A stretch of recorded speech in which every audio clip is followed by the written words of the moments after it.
Shalom, salam berkat dari kami untuk pendengar sekalian. Saat ini pendengar akan diberkati dengan program Hari Ini Harinya Tuhan bagian yang ke-8. Sebuah program rohani tentang doktrin Alkitab yang menolong kita untuk semakin tertanam dalam kebenaran firman dan bertumbuh dalam kemuliaan. Bersama hambanya, Pendeta Gilbert Lumoino, STH. Banyak orang merasa doktrin Alkitab sebagai sesuatu yang membingungkan. Tetapi tahukah saudara bahwa doktrin Alkitab intinya adalah memahami Alkitab dengan benar, dengan pemahaman yang sistematis, sehingga kita terus dapat tertanam di dalam kebenaran firman, sehingga kita terus bertumbuh di dalam kemuliaan Allah. Buka hati saudara sekalian untuk menerima berkat-berkat firman-Nya hari ini. Bicara tentang naga, Alkitab menggambarkan bahwa naga itu adalah lambang dari setan. Itu sebabnya orang percaya, anak Tuhan, jangan sampai di rumahnya ada gambar-gambar naga. Jangan sampai bajunya misalnya bergambar-gambar naga. Jangan sampai ada patung-patung yang bergambar-gambar atau berwujud-wujud naga. Karena itu adalah gambaran dari kuasa-kuasa kegelapan. Itu gambaran dari setan-setan. Karena Alkitab sudah bilang gitu bahwa di akhir zaman itu naga besar itu akan datang dan menyerang bumi, menyerang gereja, menyerang orang percaya. Berarti kita jangan sampai tertipu gitu. Jangan karena kita senang misalnya, atau karena kita merasa jangan-jangan ini kan naga bentuknya aneh, jangan-jangan ini membawa berkat. Tidak, saudara-saudara. Kalaupun dia membawa berkat, berkat setan yang dia bawa. Itu sebabnya orang percaya harus tegas di sini. Jangan sampai ada baju-baju gambar-gambar naga. Jangan sampai di rumah kita ada pajangan-pajangan naga. Karena itu kita menghadirkan kuasa kegelapan dalam hidup kita. Kita mesti buang dalam rumah tangga kita. Kita mesti buang dalam hidup kita, sehingga hanya Kristus yang kita tinggikan dalam kehidupan kita. Haleluya. Selamat datang dalam program kita hari ini, Harinya Tuhan. Sebuah program rohani yang kembali mengingatkan kepada kita betapa pentingnya kita menjadikan firman Tuhan sebagai dasar keseharian hidup kita. Karena selama kita jadikan firman Tuhan sebagai dasar keseharian hidup kita, langkah-langkah ke depan kita penuh dengan kepastian, kemenangan, berkat, mujizat, dan perkara-perkara yang besar. Haleluya. Dan dalam program kita kali ini, kita sedang bicara tentang kemenangan yang luar biasa, di mana naga, gambaran dari si iblis itu, gambaran dari kuasa-kuasa kegelapan ini dikalahkan. Haleluya. Dalam Wahyu pasal 12, ayat yang ke-7 sampai ayat yang ke-9. Jadi dalam Wahyu pasal 12 ayat yang ke-7 sampai ayat yang ke-9, ini yang akan kita pelajari tentang naga yang dikalahkan. Demikian firman Tuhan. Maka timbullah peperangan di sorga. Mikael dan malaikat-malaikatnya berperang melawan naga itu, dan naga itu dibantu oleh malaikat-malaikatnya. Saya mengerti, mungkin sudah berkata, loh, kenapa kok naga bisa ada di sorga? Ini menarik. Saudaraku yang kasih dalam Tuhan, karena Alkitab sudah bilang iblis menyamar sebagai malaikat terang. Dia tidak datang dalam keberadaannya sebagai naga. Dia menyamar sebagai malaikat terang. Dan ingat bahwa dia adalah Lucifer, yang tadinya salah satu penghulu malaikat.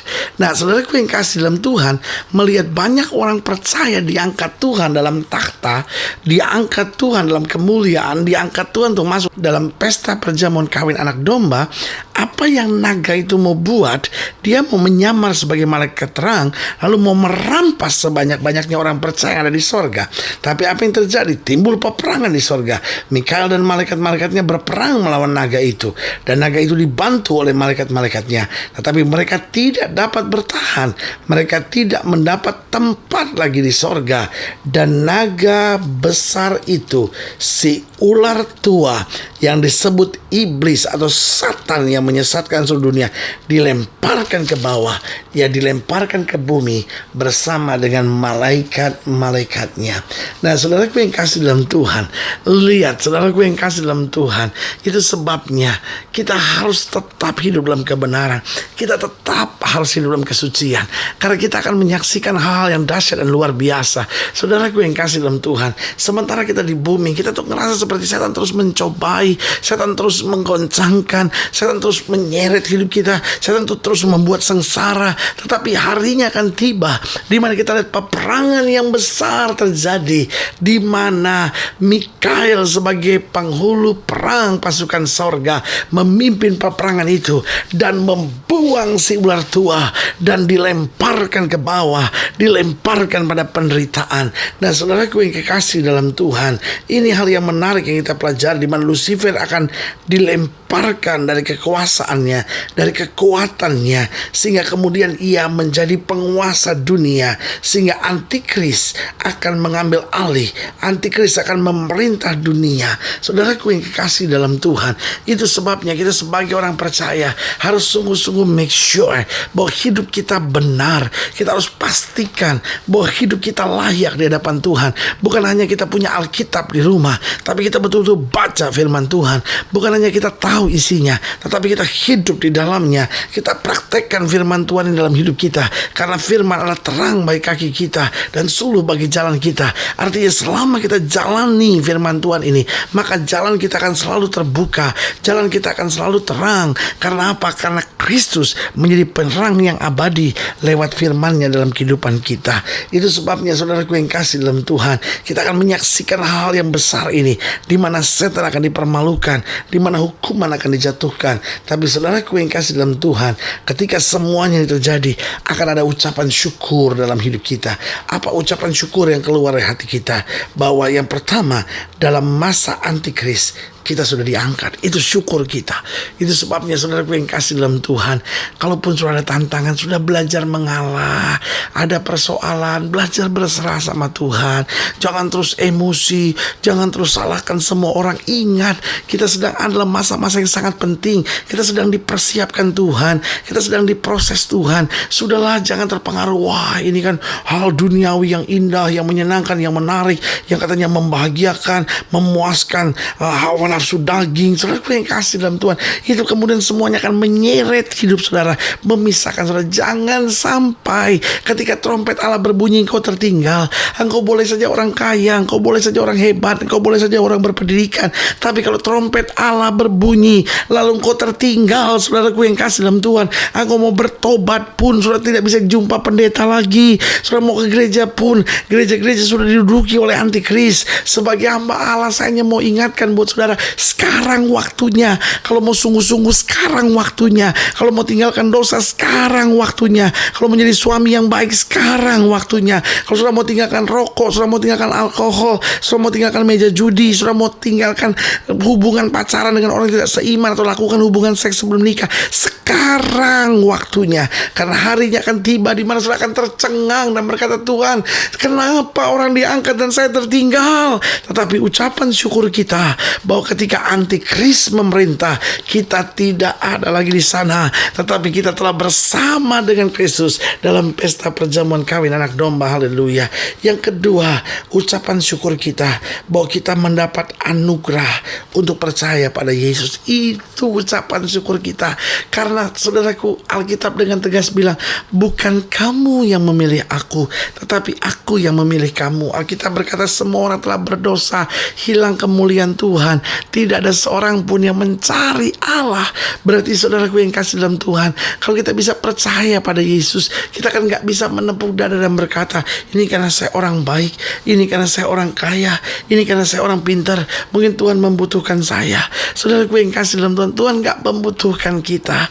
Justru karena Tuhan tahu kita berjalan menuju neraka, karena Tuhan tahu kita udah gak punya kepastian, karena Tuhan tahu hidup kita diambang kehancuran, Tuhan selamatkan kita, Tuhan pilih kita, Tuhan tebus kita, Tuhan curahkan darahnya buat kita, supaya kita yang membuka hati, kita yang menanggapi kasih Allah, kita yang membuka diri kita untuk diselamatkan. Saudaraku yang kasih dalam Tuhan, kita akan menerima keselamatan yang kekal. Karena itu sudah saatnya kita bersyukur. Terima kasih Tuhan, bahwa saya yang dapat anugerah. Siapalah saya Tuhan? Kalau Tuhan mau cari orang yang lebih baik dari saya, Tuhan akan ketemu. Tapi Tuhan anyway tetap pilih saya. Tuhan tetap pilih kita karena cinta yang kekal itu. Itu sebabnya kita mau bersyukur. Jadi sebagai hamba Allah, kembali saya mau ingatkan buat saudara, apa ucapan syukur kita waktu kita melihat naga dikalahkan, Lucifer dilemparkan dari tahtanya. Yang pertama, kita bersyukur bahwa dalam masa antikris kita sudah diangkat Tuhan dalam awan kemuliaannya. Yang kedua, kita bersyukur bahwa kita mendapat anugerah untuk percaya pada Yesus, karena justru dengan anugerah itu kita dapat masuk ke tahta Allah. Dan yang ketiga, yang terakhir, kita bersyukur bahwa kita telah diselamatkan dalam anugerah. Saudaraku yang kekasih dalam Tuhan, anugerah itulah yang menyelamatkan kita. Kalau kita menyadari anugerah, yang pertama, janganlah kita sombong. Yang kedua, kalau kita menyadari anugerah, biarlah kita meninggalkan dan membenci dosa. Dan yang ketiga, kalau kita menyadari anugerah, biarlah kita tetap kerja keras buat Tuhan. Jadi ada 3 hal penting yang perlu kita pahami kalau kita menyadari tentang anugerah keselamatan yang sudah kita terima. Yang pertama, kalau kita menyadari anugerah, kita nggak akan jadi sombong. Yang kedua, kalau kita menyadari anugerah, kita takut berbuat dosa, kita benci dosa. Dan yang ketiga, kalau kita menyadari anugerah, kita akan bekerja lebih keras lagi buat Tuhan, karena kita tahu harinya akan tiba buat orang-orang yang main-main sama Tuhan, dia akan tertinggal. Orang-orang benar akan diangkat bersama dengan Tuhan di dalam kemuliaannya. Haleluya. Saudaraku yang kasih dalam Tuhan, jika saudara ingin dilayani lebih jauh, hubungi kami melalui telepon, hubungi kami melalui surat, kunjungi website kami, karena kami ada untuk membawa Bapak Ibu saudara senantiasa lebih dekat pada Tuhan dan mengalami kasih kuasa mujizat yang luar biasa. Haleluya. Secara khusus melalui program ini juga kami mau berdoa buat setiap saudara yang sakit, setiap saudara yang berbeban berat, karena kita percaya bahwa bagi Allah tidak ada perkara yang mustahil. Nah, setiap saudara yang didoakan secara khusus boleh taruh tangan kanan saudara di dada dan kita akan berdoa. Mari kita berdoa. Bapa, dalam nama Yesus, hamba doa buat yang sakit, hamba doa buat yang berbeban berat, hamba doa untuk setiap mereka yang sedang menghadapi tantangan, karena kami percaya bahwa bagi Allah tidak ada perkara yang mustahil.